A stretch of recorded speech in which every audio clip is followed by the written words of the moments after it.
Why not? Mana? Tolong ini mah. Langganan yuk. Abis langganan, nyalain lonceng sebelah sini. Cakep kan? Halo para beban keluarga, bagaimana kabarnya? Sudah subrek? Subrek dong. Kali ini Dance Official bersama staf jajaran akan kembali merangkum kembali sebuah alur cerita film yang berjudul dengan Mikey. Baik, agar tidak terlalu lama-lama karena saya harus segera tidur ya, sebagaimana mestinya lah sebagai kaum rebahaners. Seduh kopi bakar sebatnya, bayar Bang Emok, dan kita putar dulu intronya. Kisah akan tetap berfokus kepada seorang anak yang bernama Mickey. Ini bebenguknya yang sedang bermain api, bukan api asmara atau yang lainnya, tapi asli lah, api asli ya, bersama sang adik. Yang sontak hal tersebut membuat sang ibu memarahinya, yang langsung membawa sang adik tanpa ia marahi. Anjir, pilih kasih bos. Sebagai anak yang temperamen, ia pun sekonyong-konyong balik memarahi sang ibu dan mengatakan bahwa ibunya sangat menjengkelkan. Keesokan harinya, Mickey pun menjahili adiknya dengan mengancam akan melemparkan bonekanya ke dalam sebuah kolam. Kurang pengawasan dan pilih kasih sayang seorang ibu tiri memang cukup berbahaya bagi tumbuh kembang anak. Hal itu pun dibuktikan tatkala dengan teganya si Mickey sekonyong-konyong meloncat-loncat saat adiknya mencoba mengambil sebuah boneka kesayangannya yang membuat adiknya mati tenggelam.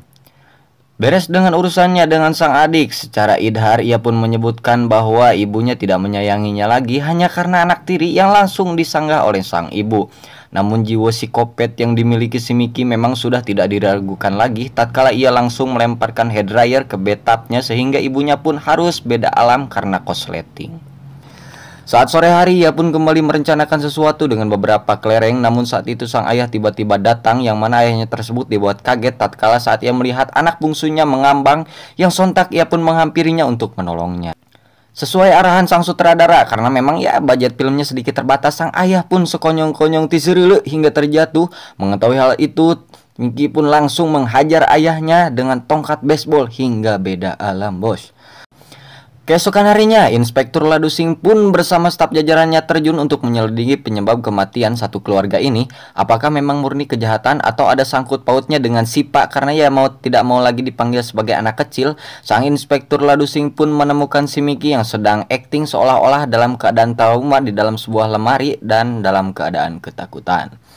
Saat diinterogasi, ia pun mengarang cerita bahwa ada pria besar yang merampok rumahnya dan membunuh semua keluarganya. Pada akhirnya ia pun dibawa ke sebuah panti asuhan yang ada di lembur tersebut. Saat dicek oleh seorang guru BK, ia pun menceritakan kesedihannya yang membuat guru itu pun merasa iba. Keesokan harinya, kakak tirinya si Mickey pun datang dan disuruh untuk menjadi orang tua sambungnya. Namun karena memang tidak memiliki pengalaman, ia pun menolaknya dengan alasan anak tiri. Beberapa bulan kemudian, si Mickey pun diangkat oleh sepasang pasutri atau pasangan suami istri yang bernama Nail dan Rachel. Ini bebenguknya.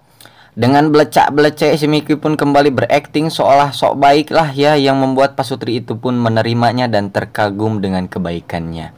Saat pulang ke rumah barunya, ia pun langsung memiliki teman baru dari anak tetangganya yang bernama Ben. Ini rampidnya, yang mana ia juga adalah teman sekelasnya di sekolah. Sebagai orang tua yang baik, tidak sombong dan rajin menabung, Rachel pun mengantarkan si Mickey ke sekolahnya dan menitipkannya kepada guru di sana sekaligus sahabatnya yang bernama Sean. Tidak pakai desip. Tak perlu waktu yang lama bagi psikopat ini menjadi headline lah di sekolah tersebut karena kepolosannya. Saat pulang mereka pun saling curhat, yang mana si Ben mengatakan bahwa ia adalah anak yatim yang ditinggal oleh ayahnya, dan si Mickey pun malah konyong-konyong menghilang. Gak nyambung. Saat bertemu, terlihat si Mickey sedang rebahan di atas makam, yang mengatakan bahwa ia tidak perlu takut dengan orang yang sudah meninggal. Scene kembali berpindah kepada orang tua barunya yang melihat lukisan si Mickey. Mereka pun berasumsi bahwa si Mickey adalah anak yang suka kebebasan dan petualangan, maka dengan itu pula mereka pun mengatakan bahwa mereka tidak akan mengekang si Mickey. Saat bermain dengan si Ben, dengan tatapan psikopatnya, ia pun melihat foto kakaknya si Ben yang menandakan bahwa ia cukup tertarik dengannya. Saat bermain di kebun binatang Bandung, si Mickey pun menolong seorang nenek yang tasnya ketinggalan. Maklumlah sudah pikun, dan pasangan lansia itu pun memuji orang tuanya karena memiliki anak yang baik.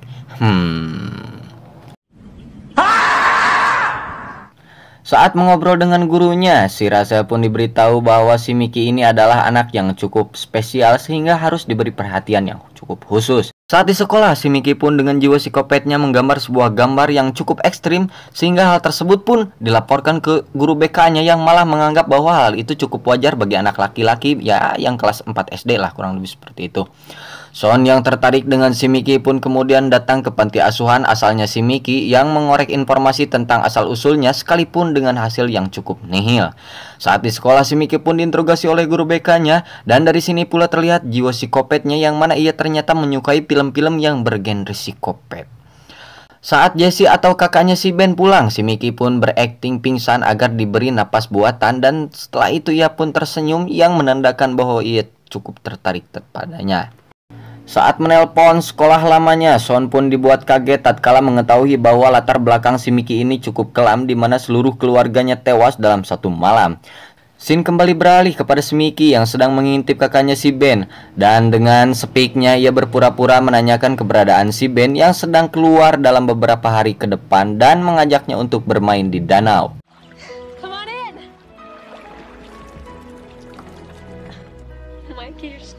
Saat malam hari, si Miki pun mengintip si Jessie yang sedang akan mengganti bajunya. Namun saat ditelik-telik ternyata ia sedang melakukan push rank dengan pacarnya.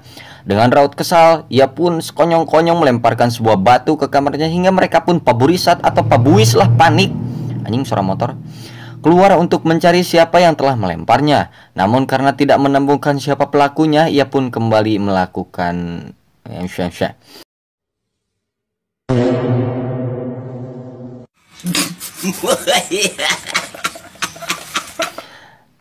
Saat di sekolah, si Miki yang masih kecewa pun melukai tangannya sendiri yang lantas hal tersebut membuat orang tuanya dipanggil dan menyarankannya untuk membawa si Miki ke psikolog.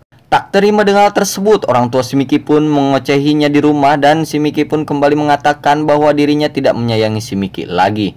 Dengan positive thinking, ayah angkatnya pun masih enggan membawanya ke psikolog. Saat ibunya mandi, si Miki kembali hendak membunuh ibu angkatnya dengan catokan, namun ibunya membujuknya dengan sedikit ketakutan. Malam pun poek saat si Miki melihat si Jessie yang semakin mesra dengan pacarnya, ia pun kembali melancarkan sebuah rencana psikopatnya dengan menelpon si Jessie sesaat akan push rank. Saat ia ke rumah untuk mengangkat teleponnya dengan wajah psikopat, ia pun sekonyong-konyong menendang sebuah radio yang lantas hal tersebut membuat pacarnya si Jessie pindah alam. Setelah kembali dari rumah, si Jessie pun dibuat kaget tatkala ia melihat pacarnya sudah tutung lah atau gosong yang langsung membuatnya menangis atau panik. Saat Son menelpon polisi, ia pun meminta bukti-bukti yang ditemukan dari rumah lamanya si Miki karena ditakutkan hal serupa akan terjadi lagi. Namun karena ia hanya seorang warga sipil, biasalah yang tidak cukup memiliki power, sang inspektur Ladusing pun menolaknya. Namun karena terus memohon, ia pun pada akhirnya diberikan file bukti TKP yang dikirimnya melalui fax.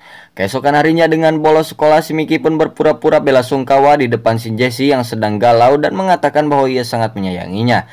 Karena masih kalut dalam kesedihan, ia pun menyuruh si Miki untuk pulang, namun ia melihat sekuntum mawar merah yang diberikan oleh si Miki.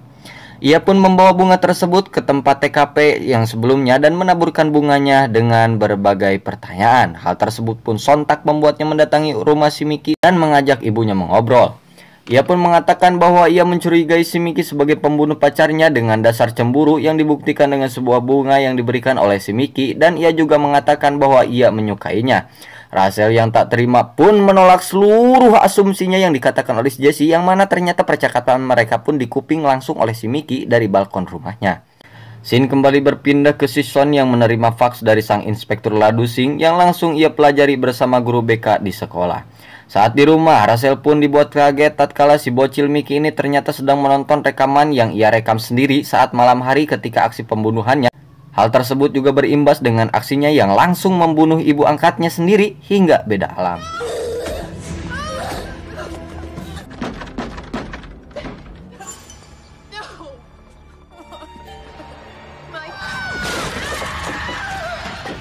Saat sang guru sampai di rumahnya, ia pun dibuat kaget tatkala ia mendapati Rachel telah berpindah alam, dan dengan jiwa psikopatnya si Miki pun menjadikan kedua gurunya tersebut sebagai anjing, suara motor modar si anjing. Dengan jiwa psikopatnya, si Miki pun menjadikan kedua gurunya sebagai pelampiasan emosinya hingga keduanya kembali berpulang ke lobi satu persatu.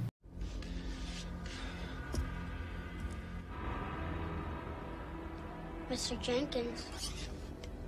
Put it down.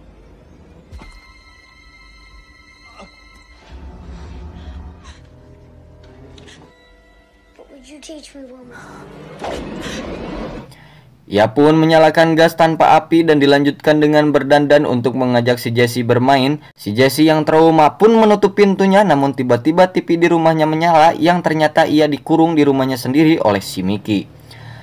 Saat ayahnya pulang, si Mickey kembali berakting seolah tidak terjadi apa-apa dan mengajak ayahnya karena ia memiliki sebuah kejutan.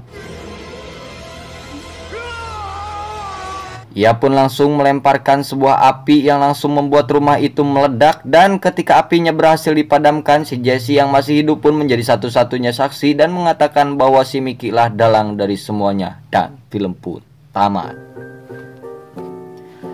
Terima kasih telah menonton. Pesan yang dapat kita ambil adalah cukup perhatian kepada anak-anak, karena perhatian itu sangat dibutuhkan oleh sang anak. Jangan merusak masa kecil anak hanya karena ya kalian sok sibuk dengan pekerjaan dan persetan dengan kalian lah anjing. Terima kasih telah menonton. Jangan lupa like, comment, share, dan subscribe.